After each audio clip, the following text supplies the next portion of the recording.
جی السلام علیکم کلاس دہم بیٹا آج 15 جولائی 2020 بروز بدھ سبق اردو ادب میں عید الفطر کا بقیہ نثری حصہ پڑھنے جا رہے ہیں، تو آئیے آغاز کرتے ہیں۔ ان نثر پاروں کے اثرات سے ہماری شعری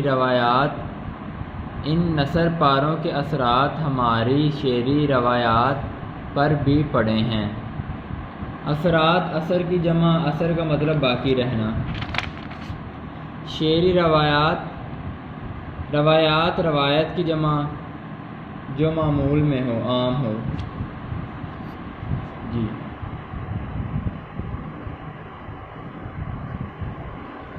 حالی کی نظم تہنیت عید الفطر میں خوشی کے جذبے کی عکاس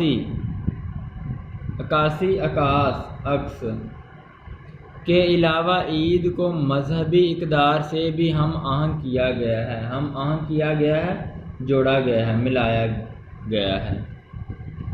تہنیت خوشی کو کہتے ہیں، مبارکباد کو کہتے ہیں۔ تہنیت عید الفطر، عید الفطر کی مبارکباد۔ تو عید کا مطلب ہی خوشی ہے، تو تہنیت کا مطلب مبارکباد، فطر کی خوشی کی مبارکباد۔ تو حالی لکھتے ہیں بیٹا یہ اشعار آپ نے، اگر آپ کو اس سبق کا خلاصہ آ جائے تو اور 2 خلاصے آئیں گے، آپ نے کوئی ایک لکھنا ہوگا، مگر اگر آپ نے اردو ادب میں عید الفطر کا خلاصہ لکھنا ہے تو یہ اشعار آپ خلاصے میں بالکل نہیں لکھیں گے، بس ان اشعار کی ضرورت نہیں ہے، مگر پھر بھی ذہنی توسیع کے لیے میں ایک دفعہ پڑھ دیتا ہوں۔ ماہ سیام گیا، ماہ سیام روزوں رمضان گیا، روزوں کا مہینہ جا چکا ہے، اور روز عید آیا، آج عید کا دن ہے۔ جب روزے مکمل ہو جائیں تو اگلا دن عید کا ہوتا ہے۔ سیام عربی زبان کا لفظ، اس کا مطلب ہے روزہ۔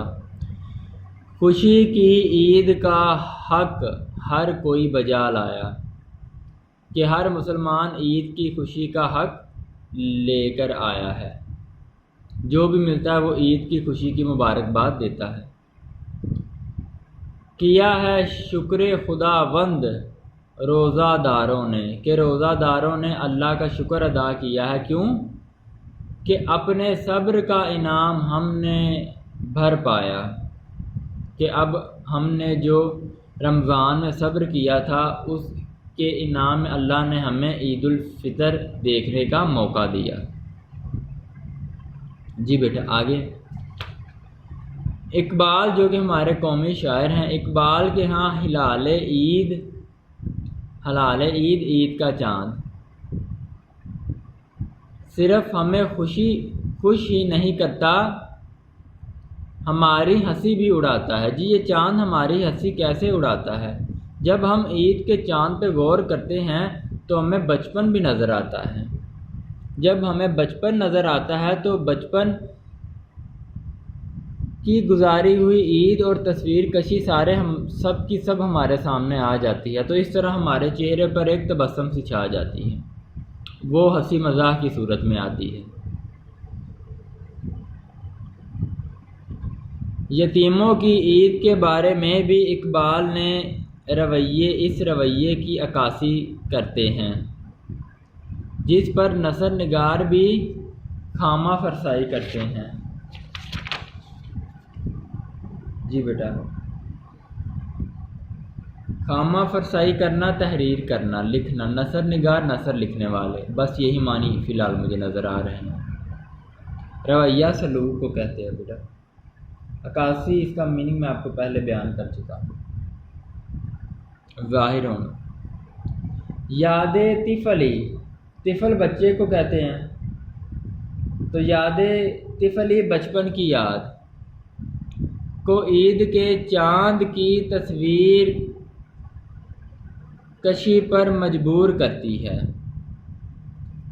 یاد طفلی علامہ اقبال کو عید کے چاند کی تصویر کشی پر مجبور کرتی ہے، اور وہ منظر کشی والے رجحان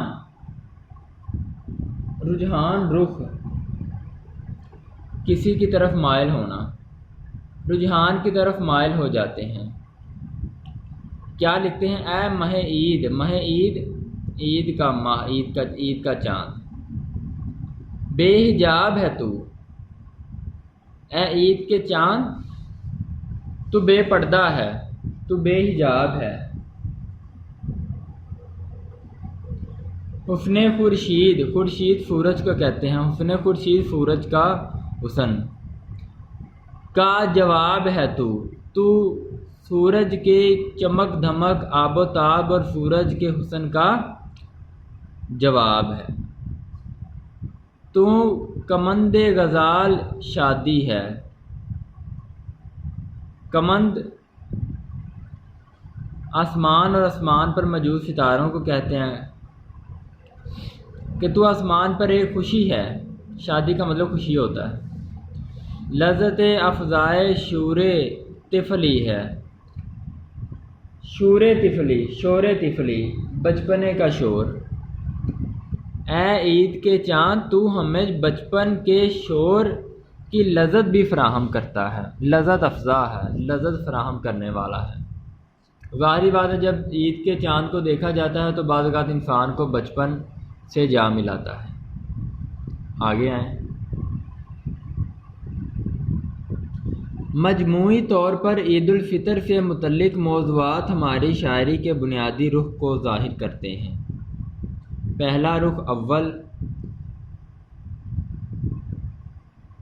رخ کا مطلب انداز، ٹھیک ہے بیٹا۔ موضوعات، موضوع کی جمع، عنوان، مجموعی طور پر، مکمل طور پر۔ عید کے چاند کو مناظر کے حوالے سے بیان کرنے کا رجحان، کہ عید کا چاند جب دیکھا جاتا ہے تو ہم اس کے منظر کو، اس کی خوبصورتی کو اپنے لفظوں میں کیسے بیان کرتے ہیں۔ دوسرا، عید کو داخلی مسرت، داخلی مسرت اپنی ذات کی خوشی، اپنے وجود کی خوشی اور خارجی حالات سے منسلک کرنے کا رویہ۔ اب ہم اس داخلی مسرت کو باہر کے حالات سے جوڑتے ہیں، ٹھیک ہے۔ حلال عید، عید کے چاند کو ملی عزائم، عزائم عزم کی جمع، مقصد ارادہ کی علامت، ملی عزائم قومی ارادہ، ملت کے عروج زوال کی علامت اور تہذیبی و تمدنی زندگی کی اساس کے طور پر قبول کرنے کا رجحان۔ حفیظ جلندری لکھتے ہیں، چاند جب عید کا نظر آیا، حال کیا پوچھتے ہو خوشیوں کا، کہ جب عید کا چاند نظر آتا ہے تو خدا جانتا ہے کہ ہم کس قدر خوش ہوتے ہیں۔ آگے آئیے، میں چاہتا ہوں بیٹا آج کے خطبے میں آپ کا یہ سبق مکمل ہو جائے تاکہ وقت کو ضائع کیے بغیر آپ مشق کا آغاز کریں۔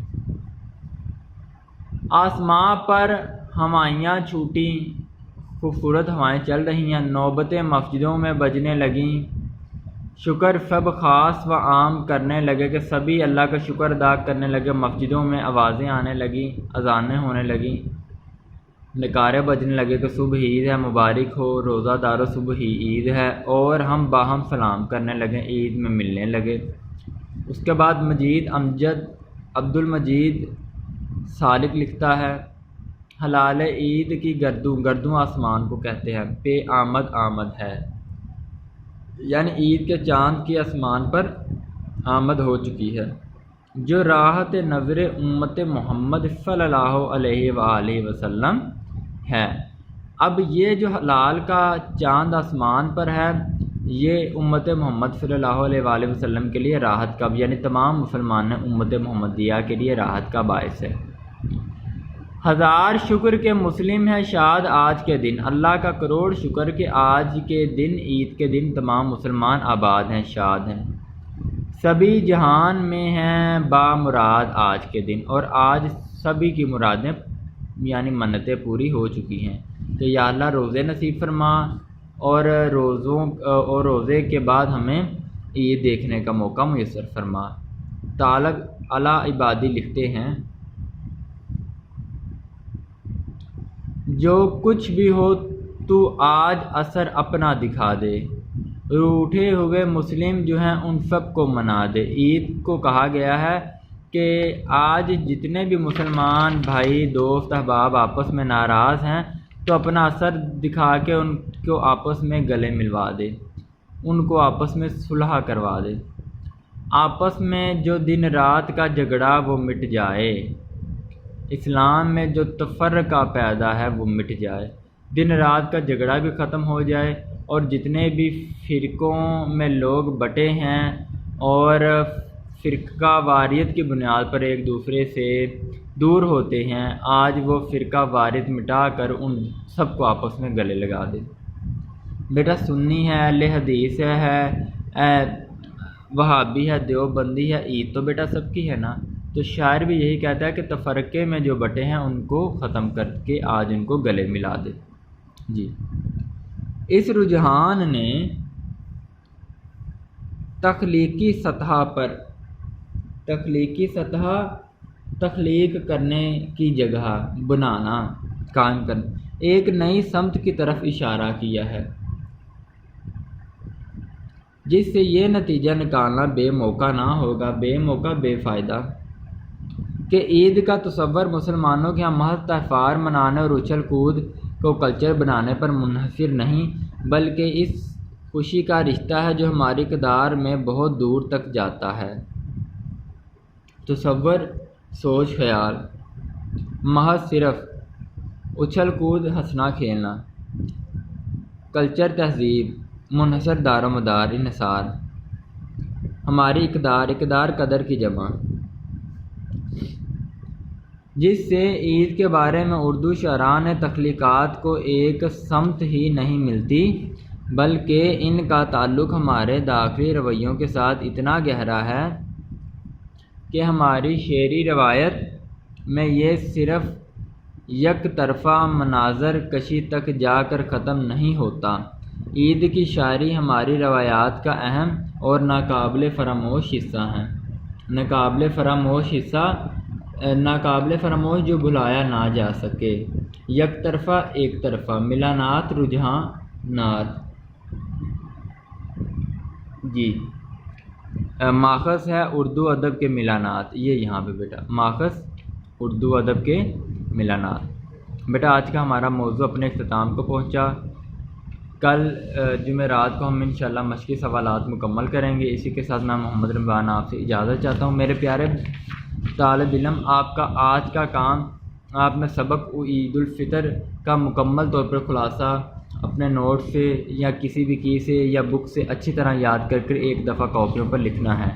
میں اجازت چاہتا ہوں۔ السلام علیکم ورحمۃ اللہ وبرکاتہ۔